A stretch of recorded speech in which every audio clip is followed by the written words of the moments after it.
السلام علیکم ورحمۃ اللہ وبرکاتہ۔ رب اشرح لی صدری ویسر لی امری واحلل عقدۃ من لسانی یفقہوا قولی رب زدنی علما اللہم فقہنا فی الدین آمین۔ جی پیارے بچوں، کیا حال ہے آپ سب کا؟ امید کرتی ہوں آپ سب بالکل خیریت سے ہوں گے۔ دعا ہے اللہ سبحانہ تعالیٰ آپ کے ہر کام میں بہت ساری برکت ڈال دے۔ جی بچوں، آج ہماری کہانی بھی برکت کے بارے میں ہے۔ آئیے جانتے ہیں برکت کسے کہتے ہیں۔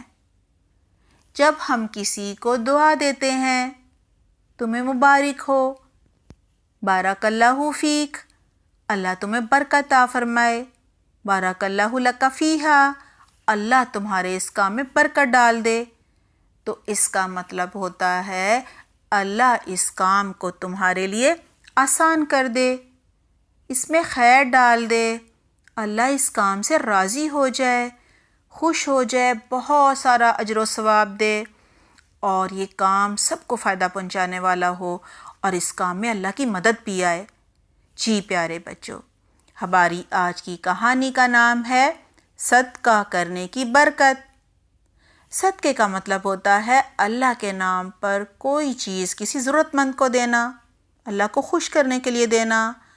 جی بچوں، صدقے میں کیا کیا دیا جا سکتا ہے؟ چلیں آئیے میں آپ کو بتاتی ہوں۔ صدقے میں مال بھی دیا جا سکتا ہے، یعنی پیسے وغیرہ، یا کوئی اس کھانے پینے کی چیز یا استعمال کی چیز۔ اور بچوں، صدقے میں وقت بھی دیا جا سکتا ہے، مثلاً کسی کی خدمت کرنا، سر دبانا، کسی کام میں مدد کرنا، اچھا مشورہ دینا۔ جی بچوں، صلاحیت بھی دی جا سکتی ہے، یعنی کسی کو دین کا علم سکھانا یا دنیا کا کوئی ہنر سکھانا، کوئی کام سکھانا۔ اور بچوں، درخت لگانا، پرندوں کو کھانا کھلانا، کسی بھوکے کو کھانا دینا، سب صدقہ ہے۔ کسی کو مسکرا کر دیکھنا بھی صدقہ ہے۔ اگر یہ سب کام اللہ کو خوش کرنے کے لیے، راضی کرنے کے لیے کیے جائیں تو یہ بہت بڑا صدقہ ہوتے ہیں۔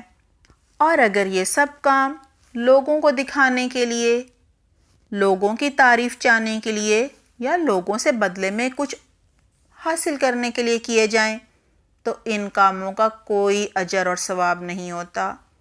اللہ تعالیٰ ان کاموں سے خوش نہیں ہوتے۔ دعا ہے اللہ سبحانہ تعالیٰ ہم سب کو توفیق دے کہ ہم ہر کام صرف اور صرف اللہ کو خوش کرنے کے لیے کریں اور قرآن و سنت کے مطابق کریں۔ آمین۔ جی پیارے بچوں، صحیح مسلم کی حدیث نمبر 2984 میں حضرت ابو ہریرہ رضی اللہ عنہ سے روایت ہے، یعنی وہ کہتے ہیں کہ محمد صلی اللہ علیہ وآلہ وسلم نے فرمایا، ایک آدمی صحرا میں جا رہا تھا کہ اس نے بادل میں سے آواز سنی، یعنی بادل بول رہا تھا۔ جی بچوں، بادل کہہ رہا تھا کہ فلاں شخص کے باغ کو جا کر پانی دے دو۔ یہ سنتے ہی بادل کا ایک ٹکڑا الگ ہوا اور اس نے اپنا سارا پانی ایک چٹان پر ڈال دیا۔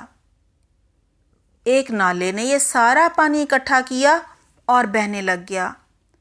وہ آدمی بھی پانی کے ساتھ ساتھ دوڑنے لگا تاکہ معلوم کر سکے کہ وہ فلاں شخص کون ہے۔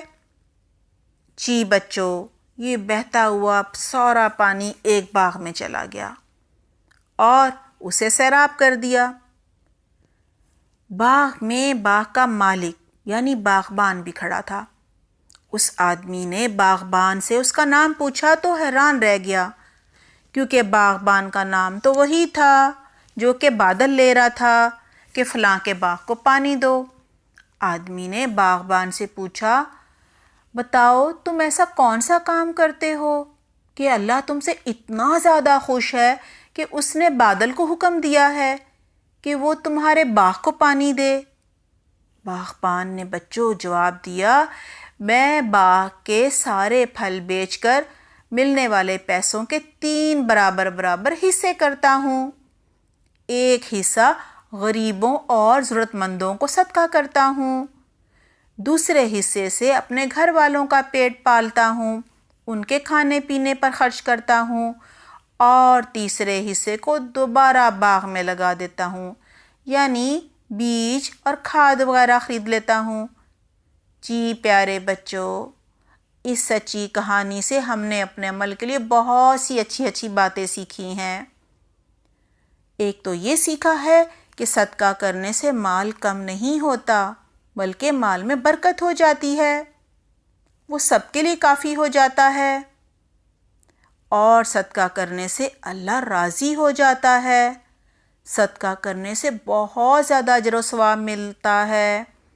صدقہ کرنے سے مال کی حفاظت ہو جاتی ہے، مصیبتیں اور بلائیں ٹل جاتی ہیں، اور صدقہ کرنے کا فائدہ یہ بھی ہے کہ مال کی محبت دل سے نکل جاتی ہے۔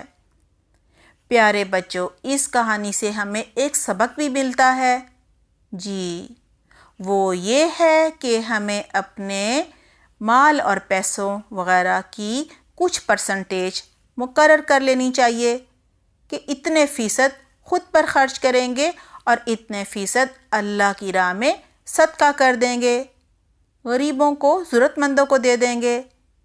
جی پیارے بچوں، اگر آپ کو 100 روپے پاکٹ منی یعنی جیب خرچ ملتا ہے تو 10 یا 20 روپے صدقہ کر دینے چاہیے۔